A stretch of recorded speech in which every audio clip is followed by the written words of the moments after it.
What's good, YouTube? It's Nas, and we back with another video. Road to 300 subscribers, of course. So if you end up liking this video, subscribe and click the like button, I guess.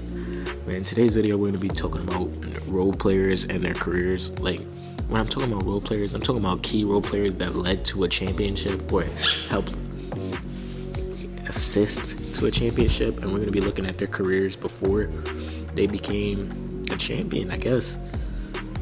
But yeah, starting off with J.R. Smith. J.R. Smith is a legendary role player in my eyes, because that's what I got to watch him when I was younger, when he played for the Knicks. Well, in his first season with the New Orleans Pelicans, one of the Hornets, I guess, in the 2004-2005 season, he averaged 10 points a game, 2 rebounds, and 2 assists. In his second season with the Pelicans, he averaged 7 points, 2 rebounds, and 1 assist. And really, I don't have any memory, or I've never seen highlights of J.R. Smith on the Hornets, so I really wouldn't know. But his memorable days for me is when he was a Denver Nugget next to Carmelo Anthony. He was their starting shooting guard, and man, he really broke out of the show, bro. He became a useful piece that Carmelo Anthony needed, and I've heard on the podcast Melo said J.R. Smith and Amon Shumpert were his best friends on the Knicks, but he really knew J.R. Smith since his Denver Nuggets days, and that really showed. But in J.R.'s first season in Denver, he averaged 13 points a game, 2.5 rebounds, and 1.5 assists. In his second season, his 2007-2008 season, he averaged 12 points per game, 2 rebounds, and 1.5 assists. In the 2008-2009 season, he averaged 15 points per game, 3 rebounds, and basically 3 assists. And this was the season where the Nuggets went to the conference finals. Obviously, they lost to Kobe Bryant. But J.R. Smith was essential for that Nuggets team. It wasn't just Melo by himself. It was the role players. Chauncey Billups at that time was a role player. He was no longer an all-star. Well, I think he made the all-star team. J.R. Smith was the shooter, athletic. And I hope people don't think that J.R. Smith was just this athletic guy. He was more the shooter. He was athletic. He wasn't really a 3-and-D, but he could stick solid defense. But in the 2010-2011 season, his numbers started to go down. He averaged 12 points per game, 4 rebounds, and 2 assists. And this was his last season in Denver, obviously, until he joined Melo on the Knicks, where he averaged 12.5 points per game, 4 rebounds, and 2.5 assists. And his season was cut short. He only played 35 games. And in the next season, he averaged 18 points per game, 5 rebounds, and basically 3 assists, where JR had the best career season. He had his best season of his career. And that Knicks team in 2012-2013, they was exciting, and they went to the playoffs. They obviously lost to LeBron in the playoffs. That big three, but J.R. Smith was exciting. He was coming off the bench, I believe. He was the sixth man, because they were shifting between him and Shump, but J.R. put in work for that Knicks team, and he had the Garden rocking. In the 2013-14 season, his last season before getting traded, he averaged 14.5 points per game, 4 rebounds, and 3 assists.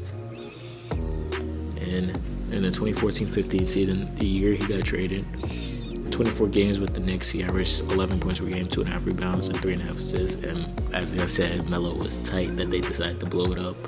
But it obviously ended up working in JR's favor. And with the Cleveland Cavaliers with LeBron, he averaged 13 points per game, 3.5 rebounds, and 2.5 assists. And this addition of J.R. Smith to the Cavs, it was the missing piece that the Cavs needed for a while. They needed a shooter. They couldn't rely on Dion Waiters, really. So they brought in J.R. and Shump, and obviously they didn't get it done this season. And in my opinion, they could have got it done if Kyrie and Love never got hurt. You had LeBron playing next to Dellavedova, and JR tried his best, but obviously they fell down short. And then the next season they came back. He averaged 12.5 points per game, 3 rebounds, and 1.5 assists. And that's the last season we're gonna cover, because obviously they didn't get anything done. But J.R. Smith with the Cavs, he made exciting plays. He was the help that LeBron eventually needed, and that's why the Cavs went and got him. And I was mad when J.R. was traded from the Knicks because, I'm from New York, and J.R. was one of my favorite players in the league. But next, we are going to get into the career of Ron Artest, and obviously, Ron Artest originally was not a role player. He was an all-star before the Malice of the Palace incident happened, and his career trajectory before that, it could have been a perennial all-star. But the first season we're going to cover is his 2002-2003 season, where he averaged 15.5 points per game, 5 rebounds, and 3 assists. In the 2003-2004 season, he averaged 18 points per game, 5 rebounds, and 3 assists. And in the 2004-2005 season, he only played 7 games. And right before the Malice of the Palace, he averaged 24.5 points per game, 6 rebounds, and 3 assists. And Ron Artest was the best player with a team with Reggie Miller and Jermaine O'Neal. And Ron Artest was the best player. He was a scorer. We obviously know the defense that he had. It was hard to score on him, and it was hard to stop.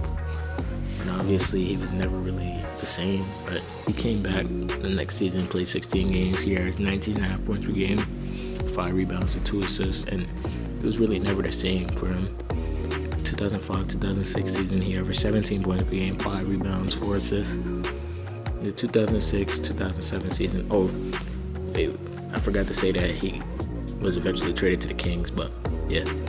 2006-2007 season, he averaged basically 19 points per game, 6.5 rebounds, and 3 assists. The numbers were there, but it wasn't leading to anything like what was promised on the Pacers, because that Pacers team had a chance.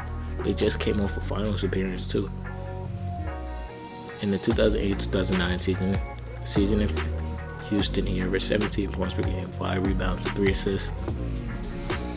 And they showed promise. They made the playoffs, but obviously didn't get it done. And in the next season is where he won his first championship, helping out Kobe Bryant. He averaged 11 points per game, 4.5 rebounds, and 3 assists. And Ron Artest was a key for the Lakers in that Boston Celtics series. Without Ron Artest, they probably would have lost the game. Remember him saying in a post-game interview, Kobe passed me the ball, Kobe passed me the ball. And he went on to have contributing seasons for the Lakers, but they obviously never, that was the last championship Kobe Bryant ever won, and Ron Artest led to it. But next we're going to get into Shaun Livingston, an underappreciated piece to that Warriors team that doesn't really get talked about a lot. And Shaun Livingston had the potential to be a next all-time great point guard. Obviously, he snapped his leg in half and he lost the athleticism he once had when he was younger, or why he was the second overall pick in the draft. But starting off with the 2013-14 season, we're not going to start off with his younger days because he was really trying to figure out his career. But in the 2013-14 season, Shaun averaged 8.5 points per game, 3 rebounds, and 3 assists. And the numbers don't say a lot like Ron Artest and J.R. Smith's. But Shaun he came off the bench and he did what he did for the Nets. He came off the bench for Deron Williams. I remember Deron Williams. I might make a video on him. But obviously this is when the Warriors looked at him and they saw him from a rival team and they decided to scoop him up. And this is where he helped them win a championship. He averaged 6 points per game, 2.5 rebounds, and 3 assists. And don't let the numbers fool you. The minutes he was getting, he was averaging 18.5 minutes per game, and he was putting in work. He was obviously a backup for Stephen Curry, but when Steph wasn't out, the Warriors didn't become a shitty team. They became a team that could last with him on the bench, obviously. In the 15-16 season, they lost, but he averaged higher numbers. He averaged 6.5 points per game, 2 rebounds, and 3 assists. In the 2016-17 season, they obviously got Kevin Durant, so his minutes will eventually go down. He averaged 5 points per game, 2 rebounds, and 2 assists. In the 17-18 season, when they went back to back, he averaged 5 points per game, 5.5 points per game, 2 rebounds, and 2 assists. And like I said, the numbers are not going to tell you what Shaun Livingston's impact was, but Shaun Livingston came into the game and gave you defense, mid-range scoring, and a paint presence where a person to push the pace. But needless to say, these role players were essential for these championship teams. And if y'all got any more role players, leave them up in the comments. And y'all should give me some video ideas. So, yes. But I hope you guys enjoyed. Subscribe if you're new. I got some videos right here. If you enjoyed this video you just watched, video on the right and video on the left, and click on it.